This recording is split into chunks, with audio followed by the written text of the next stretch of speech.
Welcome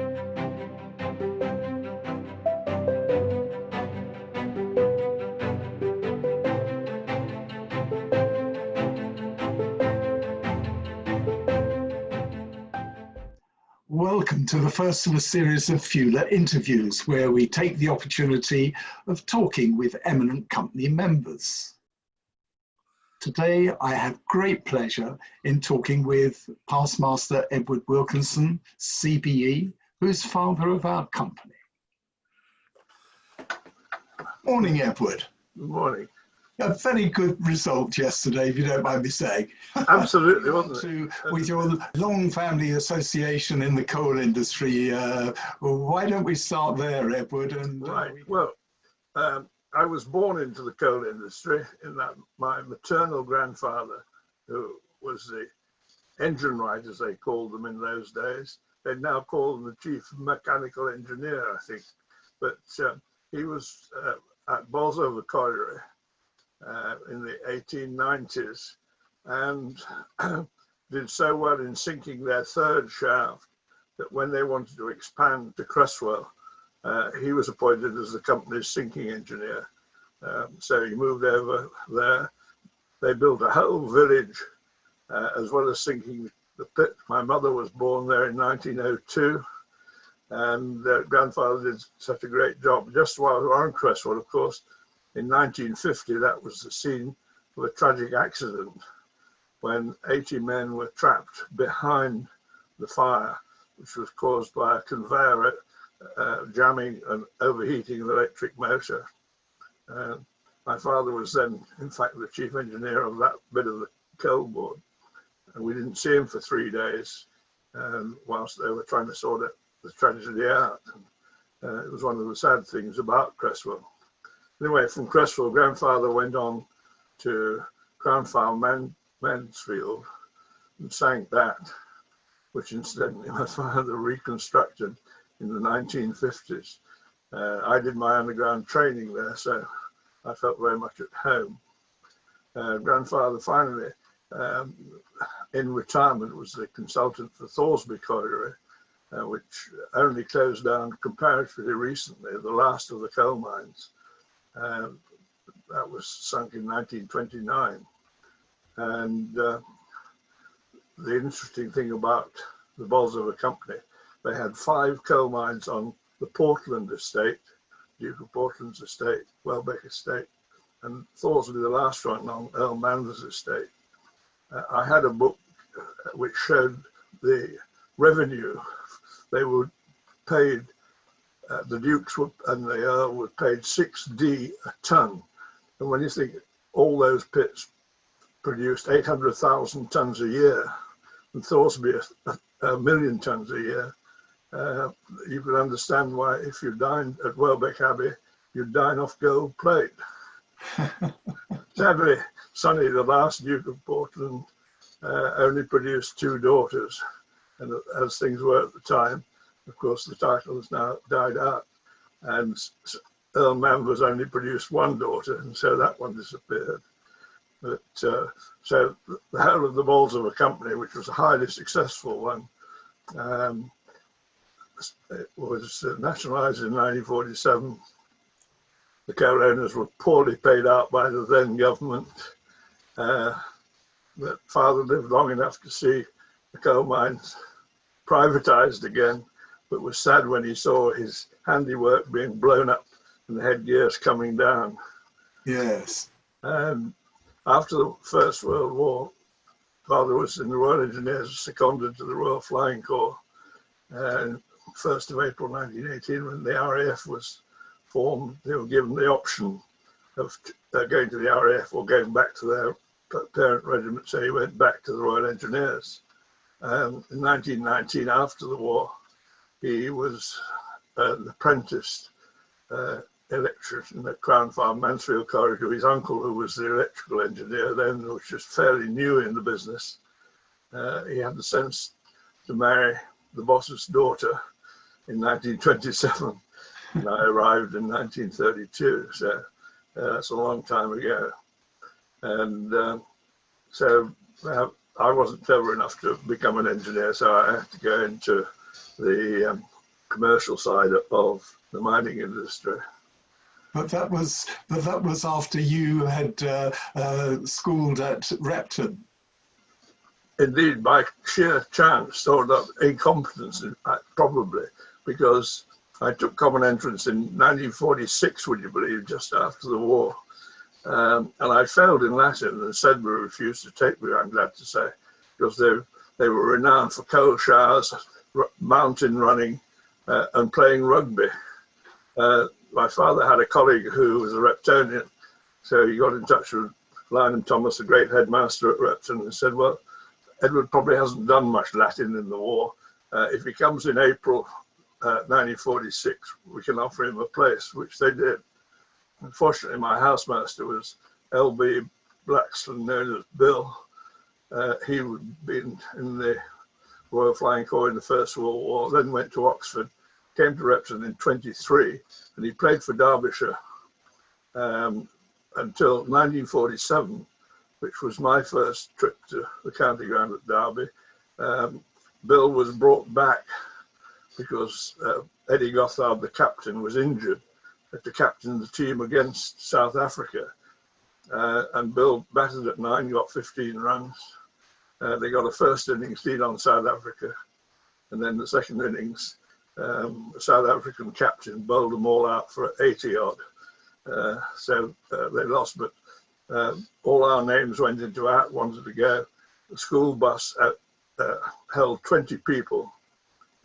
My name came out, so I went to watch on one afternoon, which was my first visit. And of course, seeing my wonderful housemaster, who was a bachelor, but loved sport of all kinds, cricket in particular. And I remember another thing he did in soccer. I had flu, and I was confined to the sick room of the house. And 2 days before, he said, right, you're not to go into school. We'll go up out of the way and we'll practice to see if you're fit enough to play. When I should have been in lessons, there was he banging balls at me to make sure I was fit enough to play on the Saturday. A fantastic character. And so that was Repton. And I did manage to get what was called school certificate, even in maths. And I think they called it matriculation or something. Indeed they did. But I left Repton as promoted to corporal in the cadet force on leaving. And that was my first bit of army training. And then on to national service, Edward? National service. Fortunately, the commanding officer of the Repton Corps was Frank Fisher, the Archbishop, one of the Archbishop Fisher's sons, who had been a Sherwood Forester in the war, captured at Tobruk, but escaped and managed to get to the Vatican City. It is alleged that the Pope sent a message to the Archbishop of Canterbury saying, your son is safe in my hands. He won a military cross. Frank was an amazing man. Eventually, after Repton, he became headmaster of St Edward's, Oxford, and then Wellington.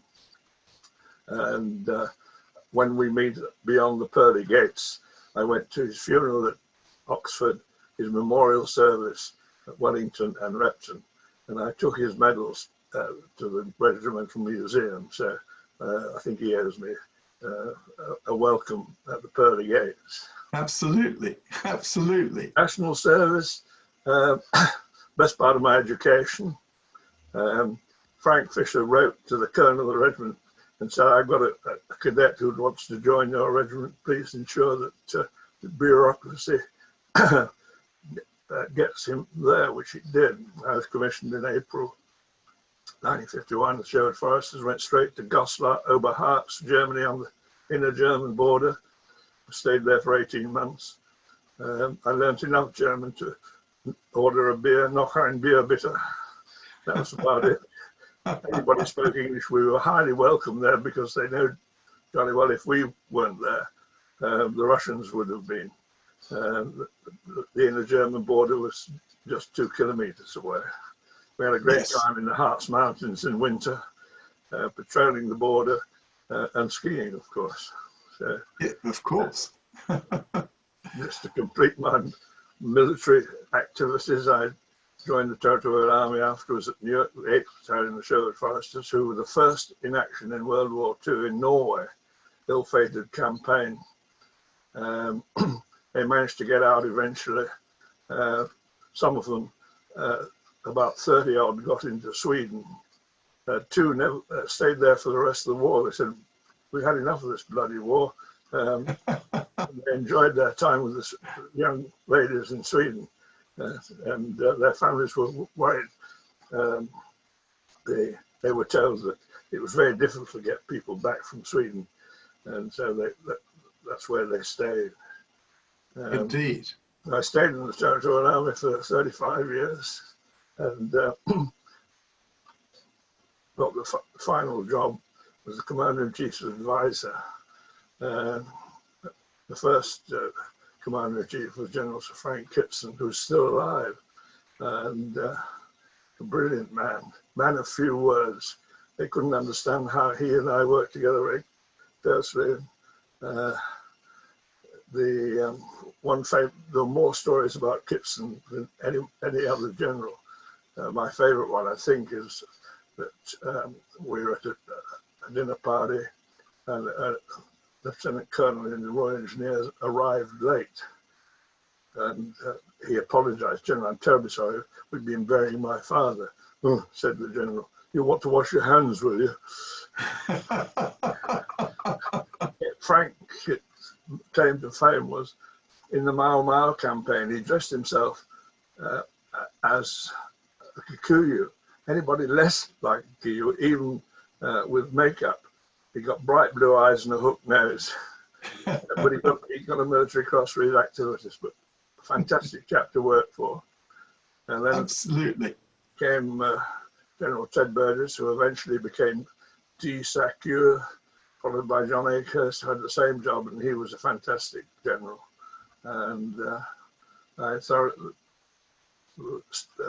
as long as they lived, we were good friends and kept in touch. So the military was a relief from industry. I'm sure. And you were brigadier, weren't you, ultimately, Edward?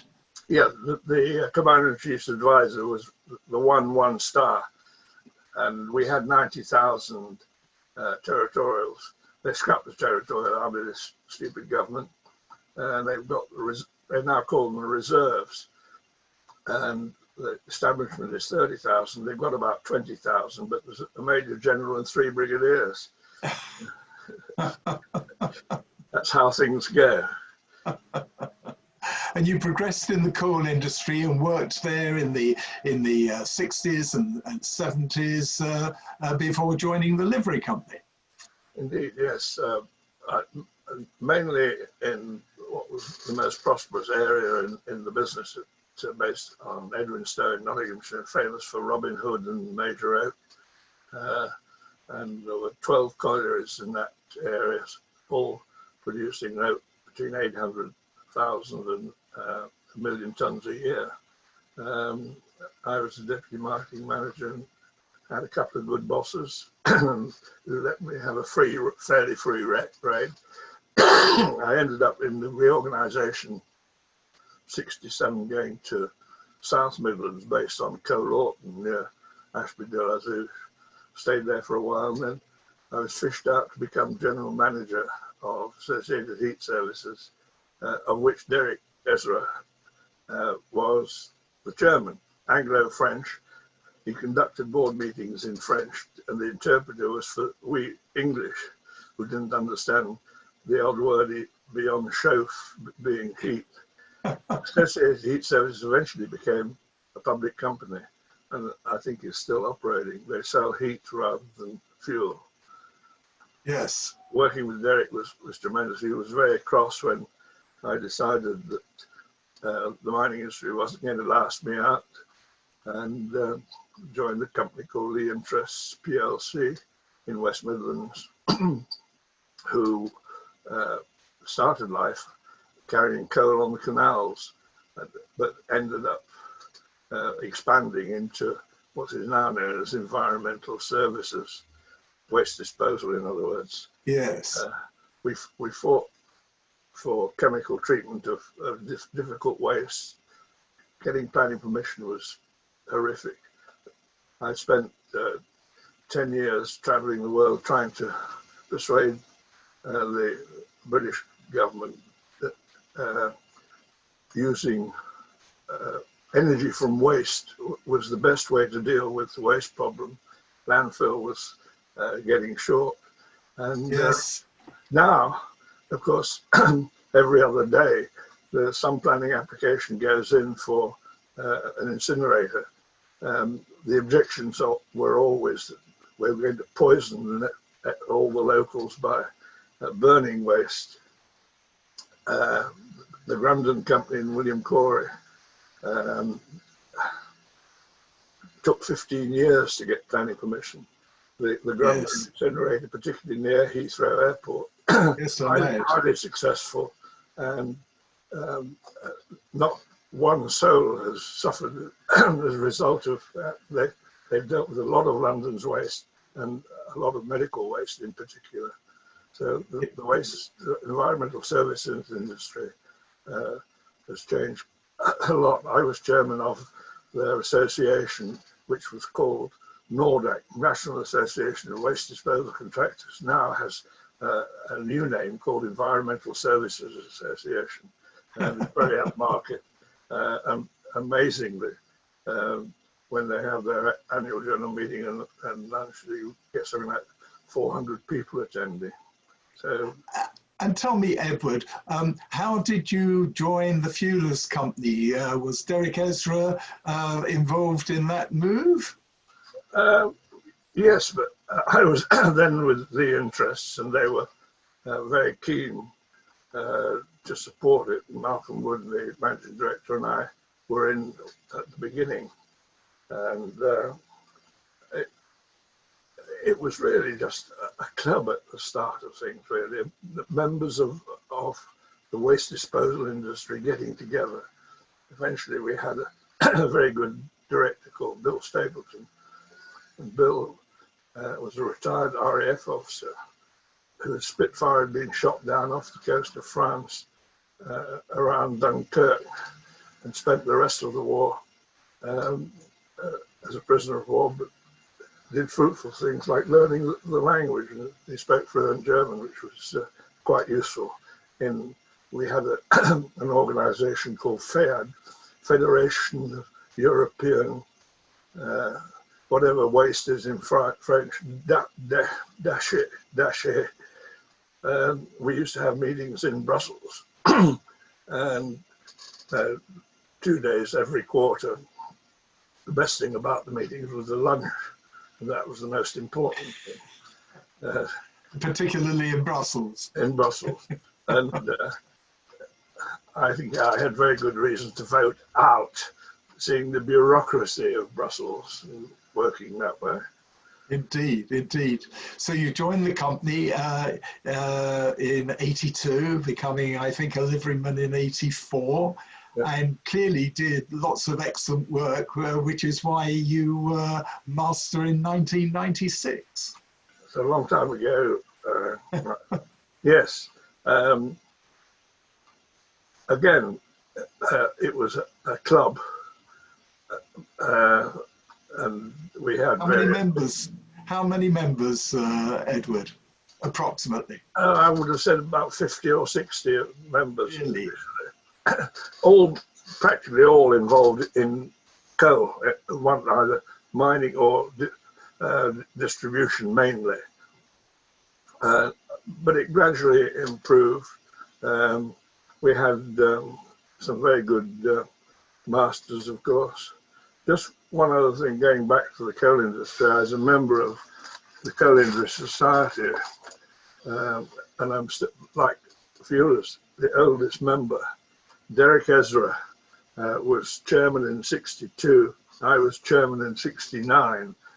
And we had Richard Horn, John Boddy, Geoffrey Stokes, David Waring, Roger Familiar names. those names were all had been chairman of the Coal Industry Society, which was met October through to March in the Hyde Park Hotel in London. 300 people attend, and always it was an opportunity for young chaps to become chairman and experience running meetings in with 300 people there.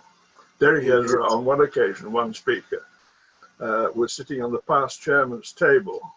I was chairman. The speaker made some controversial remarks about the coal board. And when he sat down, Derek stood up and harangued him. And people said to me, "Why didn't you stop him?" I said, "If you think I'm going to stop my boss from making his comments, you're wrong, mistaken." Another occasion, the Coal Society, the chairman called Laurie Penzer, who was a Welshman,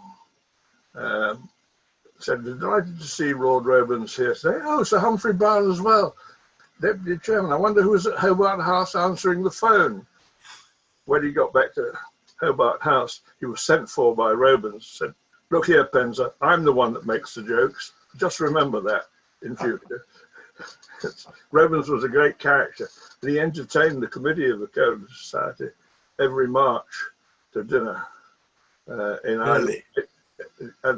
In the coal fields, usually, occasionally in London, but we met in Newcastle, in Cardiff, and various other places. Fantastic character. Yes, I think he's remembered with great affection, Edward. We do need to hear a little bit about your year in 1996. There you are with a membership of 50. What are your more prominent recollections of the year? Yes, I think by that time it probably increased, and we were having visits to various things.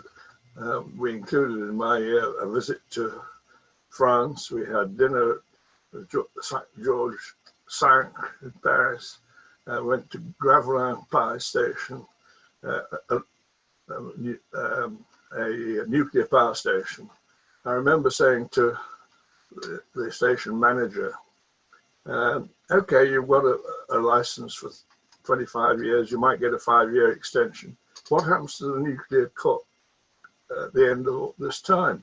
"Ah," he said, "by that time we'll have the technology to deal with the matter." Well, have they got the technology to deal with it? Very expensively, perhaps. I'm not sure whether Gravelin is still working or not, but its entire output went under the Channel cable to England. Yes. And motoring through France, I remember my wife saying, "Why are there so many nuclear power stations? They've got permission to build these things." And I said, "Well, if you go to the nearest town, you'll find they've probably got a new town hall or a new school or a new hospital, because the EDF persuaded the mayor to give planning consent to build the station." And of course. That's how the French do things. Planning gain, I think we call it, but it doesn't happen very often. One of the most startling things in my year was that it was then the junior warden's privilege to nominate his successor before he moved up to senior warden and master.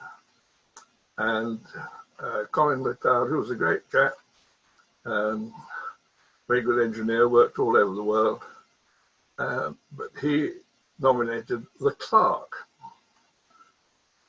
who long gone, and I can say wasn't a very good clerk, and being clerk was not a route to becoming master, although it has happened in some livery companies. And we had at the election court, I had to object to the nomination. Fortunately, won the vote, and immediately sent a cable to my nominee, which was Brian Harrison, who was on a cruise in the middle of the Indian Ocean. He got up to call of nature at 2 o'clock in the morning, just as the radio operator passed a cable under his door. He picked it up, and it was from me saying, "Brian, will you please become the junior warden of the Worshipful Company of Fielders, of which you're a member?" And I got an immediate response, one word, yes. And the rest is history. Brian was highly successful master, particularly as far as charity was concerned.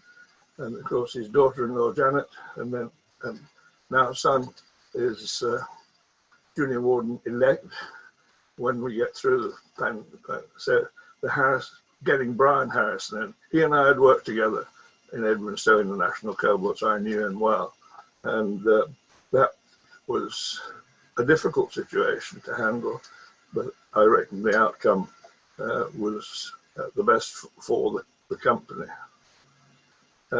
We had close connections with HMS Daedalus, which ultimately in one of the reorganizations of the Navy became HMS Sultan. But I remember going to Daedalus with they had a Master's Day for plumbers, the engineers, and others.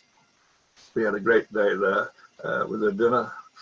I remember particularly the dinner. My brother lived nearby, and 30 miles probably.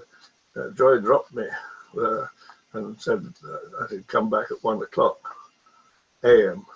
And the dinner, I sat next to the president.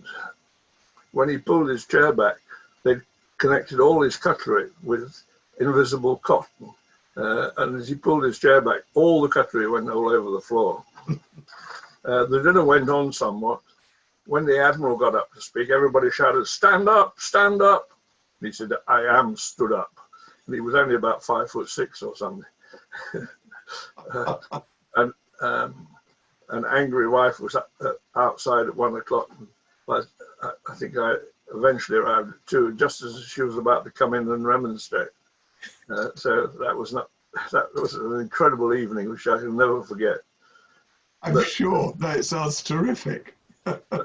But Sultan took on Daedalus, and in fact, the Daedalus land had been an airfield since 1917, and for the Royal Naval Air Service, and it was eventually closed. And it was a long, long time before it got any significant planning application. And Sultan took in the air engineering, which became part of HMS Sultan, which is a fantastic naval engineering establishment. But they carried on their relationship with the livery companies, which has continued ever since, of course, plus the additions of the other 3 services. So we had a highly interesting year, and I think that recruiting, as it is now, was one of the possibilities, and we began to get people in from other industries, the gas industry and the oil industry, and I think we even had an early nuclear engineer in. So the company was carrying on, becoming more professional. It had a good series of clerks, and the whole activity has changed. I think is much more educational and influential in government circles, and things like the Ezra Lecture, I think, have played a great part in involving A, the livery, and B, government. And Derek was a fantastic guy. And he was much underrated by politicians. I think he and Maggie didn't get on too well. But of course, he'd succeeded Lord Romans, hadn't he? And that's quite difficult in itself, because he was such an extraordinary man. Yeah, one of the interesting things in 1996 was there were 3 masters in Derbyshire. One of them lived what, 200 yards away from me. He was the Really? master clockmaker, who's very sadly died recently, having fallen into the River Wye just in his garden. We think he had a heart attack and so on. And the other one was the master pattern maker, who lived in the village of Thorpe, near Thorpe Cloud in Derbyshire. And he also owned an island off the Scottish coast. And one of my successor masters, of course, had a visit to the island, and they were entertained at Ian Scar-Hall's estate in Scotland. I gather he's now back in Derbyshire, though I haven't yet seen him. Maybe having not enjoyed having to kowtow to Mrs. Fish. Sorry, Miss Sturgeon. And looking to the future, Edward, future developments of the company, I mean, what are you particularly pleased with in terms of developing the company in recent years, and perhaps things that we should progress into the 20s? Well, I think the activities, having specialist lectures in various subjects, has been a great advantage, because it's connected us more closely with other livery companies, but brought in people from the profession. The energy, we're now really energy, and not just, I mean, we were, as I said, almost entirely coal to start with, and have gradually gone through the various other industries and attracted people. And so the company is of interest to people in the greater energy industry, renewables included. And that has been, I think, one of the reasons. And when you look at the professionals that have joined the livery since in the last few years, a lot of them are highly qualified professionals, even professors. You have a Royal Master. And who would have thought that in 1982 that within the turn of the century we would have had a Royal Master? I mean, that was almost impossible. Sadly, we were number 95 in the hierarchy of livery companies. If we'd not lost our charter in 1667, I reckon we would have been in the top 20. Do you think that's fair? Yes, I do. And of course, the king was exceeding wrath in 1967 when the amount of money collected from taxes in fuel in the river, it is alleged, removed the charter and became an association until the 1980s, when it became, first of all, a company without livery, and then a livery company. Indeed, indeed. One thing I didn't say, that my father ended his career as chief engineer of the National Coal Board in London, and he lived to 98 and a half. So I've got 10 years to catch him up. He was extremely angry when St. Peter called him at 98 and a half, because he was born in 1899. He would have lived in the 1800s, 1900s, and 2000s, and made 100. And I'm sure when he got to the pearly gates, he and St. Peter would have had a crossword for calling him so soon. Indeed, indeed. Well, it's something to look forward to, Edward. There's no doubt about that. I hope it won't be too long before we meet again as a livery company in one form or another. Hopefully, the next court meeting can be a live one and not in this particular form. And we look forward to that. And I look forward to attending as father, would you believe? Well, Edward, that's been absolutely tremendous. I'm sure that the members and the city and many, many others would be fascinated to see this programme. Thank you very much for your time. It's really appreciated, and we look forward to you being father of the company for many, many years to come. Thank you. Really, it's been